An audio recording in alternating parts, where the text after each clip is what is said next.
How's it going, guys? Welcome back to this week's tech news. If you're new around here, well, basically every Friday, we got tech news for you, and we've got a lot to talk about today. Really excited. We got news about a new Xbox console. We got the AMD Navi news. We have PS5 news. We have Galaxy Fold drama. We have Ryzen 3000 news, and we have more. Okay, we got a lot to talk about. So I guess we're gonna go ahead and start. Shoot, I probably should have moved this out. Okay, there, very professional. Okay, um, so let's go ahead and talk about the sad news first. I don't want to waste any time. Let's talk about sad news. Actually, sad news. Xbox One S all digital, or abbreviated Xbox One SAD. Yeah, I don't know who's coming up with the namings here, but basically what it is it's an Xbox One S with no disc tray. It's a SAD console, okay? No disc tray. It's gonna be going for $250. That's right, $250.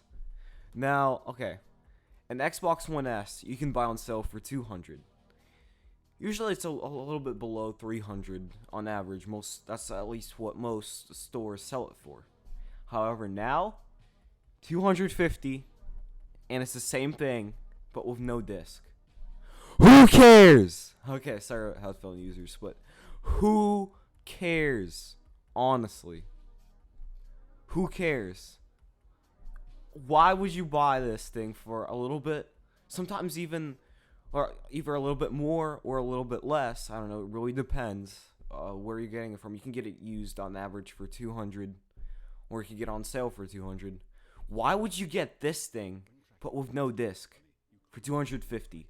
Well, you could spend a little bit more, or even spend a little bit less. Oh shoot, anyways, I just don't understand why this is a thing. I really hope that when the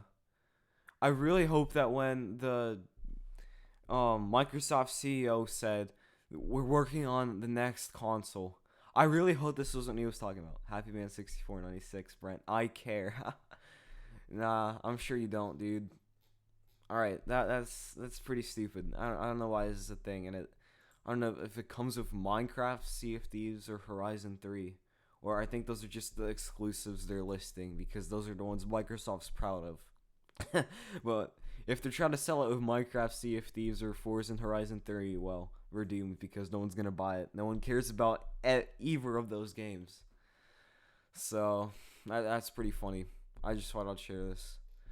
It's all digital, no disc tray. That's all it is. Xbox One S with no disc tray.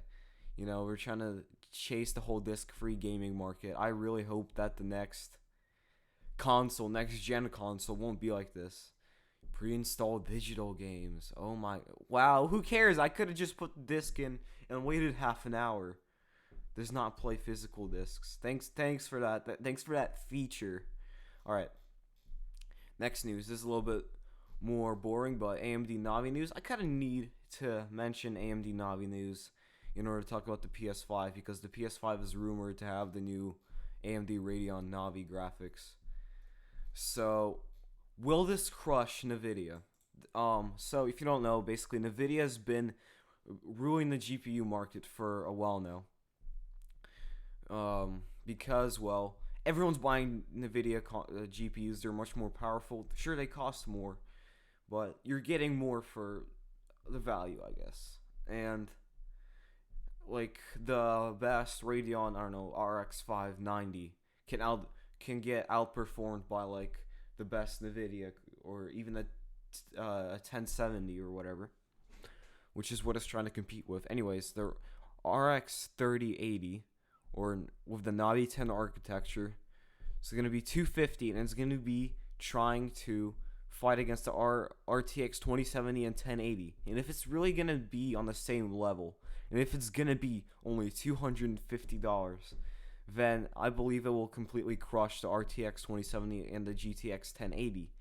Because, well, the 1080 costs like over $300. Same thing with the 2070. So this will absolutely crush it. AKY ZDR6, that's what we expect for VRAM. Or then there's the RX 3070.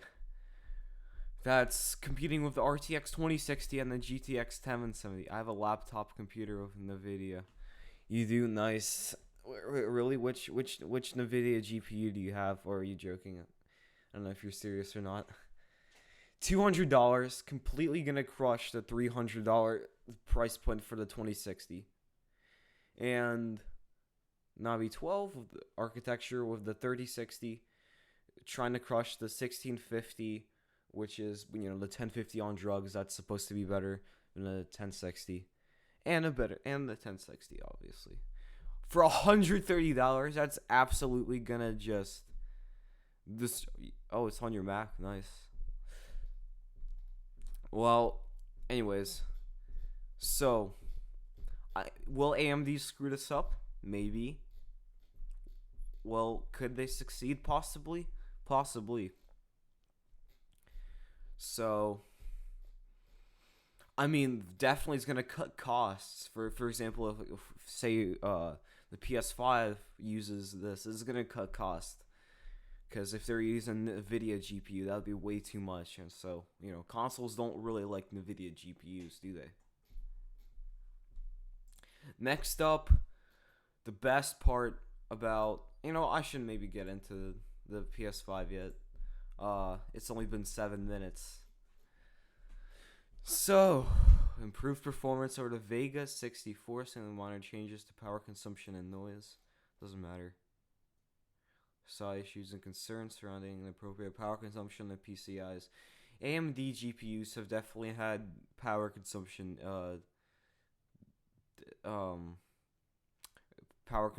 mistakes. All right. So, well, let me play more music. I had an ad playing, and we don't like ads here. It was I don't know, I'm gonna read that dollars, and it was on sale. Yeah, well, Apple's overpriced at times. Actually, I want to see how it's gonna stack up against the 980 Ti. Definitely gonna probably outperform it. Anyway, the price point's awesome. If it's gonna be a good competition, I would like to see who's gonna win. Right now, Nvidia's winning, but if it's really gonna be on the same level as RTX 2070 or as the Nvidia consoles or GPUs, sorry, then we already know the winner.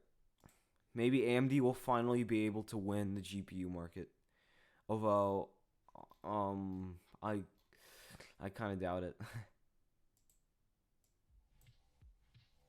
Anyways, all right. Can you speak English? I can't understand your language. Yeah, all right.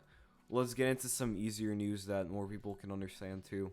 PS5 details. Okay, I was trying to get to the 10-minute mark before talking about this. Anyways, PS5 details, specs, backwards compatibility, possible price, and more. So, PlayStation 4, as we all know, yes, IGN. IGN, best website ever, right? Get that progressive ad out here. As we places in which the Xbox is killing off, not killing off PlayStation, but is able to compete with PlayStation consoles, it has backwards compatibility, unlike Sony. Sony doesn't like backwards compatibility. So, there's a lot of PS5 leaks that have come out recently. It's rumored to have more backwards compatibility with the PlayStation 4. We'll see how much backwards compatibility it will have with the PlayStation 3. And it's supposed to have possibly an 8-core Zen CPU and a Navi-based GPU.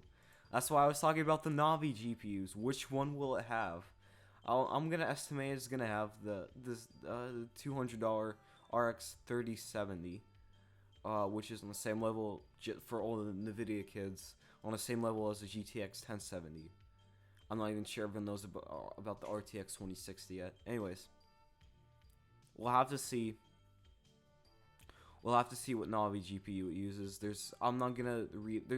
You can only speculate on what Navi GPU is gonna. Yeah, you have a PS5. Apple gave it to you, definitely. So it'll also support 8K gaming, the first ever 8K console. An 8K console. Let me read that again. Let's get a close up here. 8K console. Or not. 8K console. Can you guys believe that? Oh, by the way, I'm Hackintoshing right now. Anyways, so more on that later. Which, by the way, speaking of Navi GPUs, I might buy a Navi architecture GPU in a little bit. I don't know. I honestly don't know which one to pick from. An AMD GPU or a NVIDIA GPU because it's gonna be the competition's literally marketed at me. People who want to build like $800 PCs. Anyway, enough about GPUs. Okay, PS4 and PSVR games are expected to work on PS5. Well, the VR and Sony and their 8K TVs. Yep. I mean, not every TV even supports 8K as of now, so that's great. We'll see how you can bottleneck with your PS5. I don't think VR is gonna do any better than it did last gen. The official name we don't know yet. Obviously, PlayStation 5 is what it's rumored to be. And yeah, that's all we know about the PS5. I was joking around earlier when I said that there's a lot of PS5 leaks. There's really not. And so, well, the specs are confirmed. And I mean, an 8 core CPU. Okay, well, that's finally going to be able to compete with PC CPUs. However, I don't know how good the GPU is going to be in comparison to, like, say, 2070 or a 1080. We'll have to see that. What GPU it uses. Again, it's still a mystery. Mark your calendars for 2020 and 2021. Hope that it's gonna come out. Well, I was thinking too, like 2021. Okay, like how long has this gen been since like 2013? It's been 6 years, and the last gen was like 2005 or something to like 2013. It's like a good 8 years, and it was considered to be a pretty short generation. So I don't know. I don't know if like what's gonna be the difference between a PS4 Pro and the PS5? Not significant enough for it's not significant enough for a new generation, but we'll see. And obviously, there's going to be a lot of support for PS4 games for a little bit while the PS5's still out, just like with any new generation Switch. Anyways, I think we'll see more of it at E3, obviously. Okay. Again, I hope that the Xbox One SAD is not going to be is not what Microsoft was advertising at E3 last year. I really hope not, because I don't want an Xbox One S all digital to compete with a PS5 for like a year. That would be pretty bad, and I don't think that's going to be a good approach for the next generation. Next news. Samsung Galaxy Fold screens are breaking. I think everyone by now is familiar with Samsung Galaxy Fold screens. A foldable iPad is what it is. That's literally what it looks like. It looks like an iPad, and it looks foldable. That's what it is. I don't understand the point. Oh, shoot. I don't understand the point of foldable phones. I don't think they're ever gonna be the future of anything. And guess what? They're breaking. It's already a flaw. We're already breaking. There's already screen issues. But at least it's blingy, and it's this is what happens when you try to innovate way too early. It doesn't go well. Look at this. Doesn't go well, dude. Really doesn't go well. Oh, there's a layer that appears to be the screen protector. Do you see that? Do you see that? I thought that was a screen protector for a second, It's supposed to be a screen protector, but you don't want to remove it. That's interesting, dude. Anyways, should have been more prepared with the fold stuff. I kind of remembered to put it in last second. Anyways. Yeah, look at all those creases. Dang. Oof. Not looking very good on Samsung's behalf.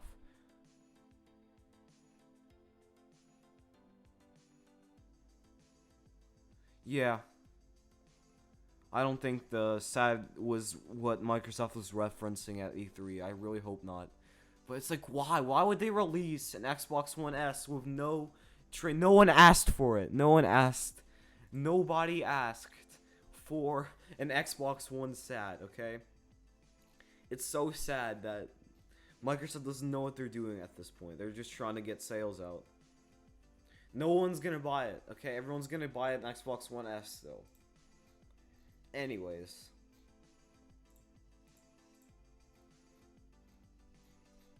Galaxy Fold is very dumb. Any foldable phone is stupid. Why would you want a foldable phone?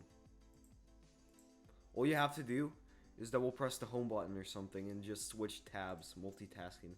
The only reason you need one, I mean to watch a big video, but why? Just why? Who cares about foldable phones? It's not time for them yet. Anyways, one of my favorite things that I'd like to talk about is Ryzen 3000 news. So, obviously, right now, most people, when they're buying an AMD CPU, because let's face it, people are buying AMD CPUs on most, like, $800 builds. Most people are getting the 5th gen 2600 or something, which is a decent CPU. It's like 6 cores, and it's not bad. It's not bad at all. Hold on a second. I just want to see how the stream's appearing. Anyways. The AMD Ryzen 3, the 3-line 3200G Picasso desktop processor leaks are also coming out. You might it's based on 12 nm Zen plus CPU and Vega GPU scores. Doesn't matter. The AMD Ryzen 3000 CPU family, which we already know is coming in the middle of 2019, is gonna be getting the 7 nm Zen 2 cores treatment. And we're gonna have to wait for Ryzen 4000 series APUs. I personally think that, you know, Ryzen 3000, because of the price point, which is gonna be like almost 200, I believe, a little bit less, maybe a little bit over. I don't think that their built-in graphics, integrated graphics, is gonna be that good. Not gonna be Vega graphics. I mean, nobody's buying Ryzens for built-in graphics. Maybe office computers, who all they do is multitask on Word and just need extra processors, or cores, but they don't care about, say, they don't care about what is it? But they say they don't care about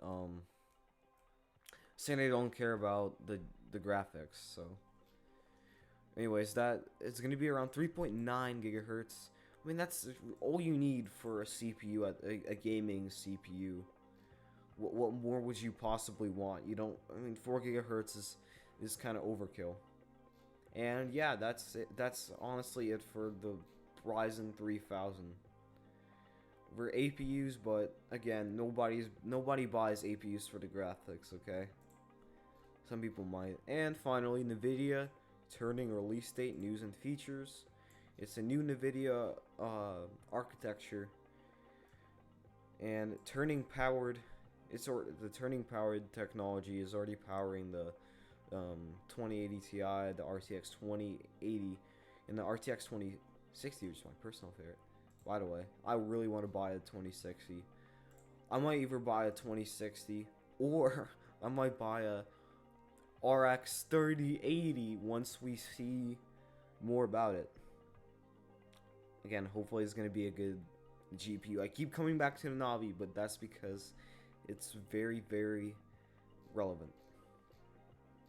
So it's gonna be a big investment for the video, but anyways, that I just thought I'd mention it.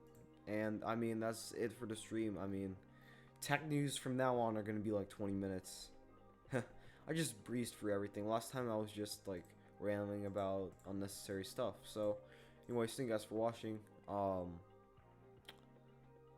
Only like 2 people watching right now, so you know, hopefully more people are gonna be watching this in the future. The timestamps are in the description. I think you've noticed that by now. Anyway, thank you guys for watching. Yeah, more tech news next Friday. We had a lot, but I breezed through all of it. And yeah, I'll see you guys next time. Peace.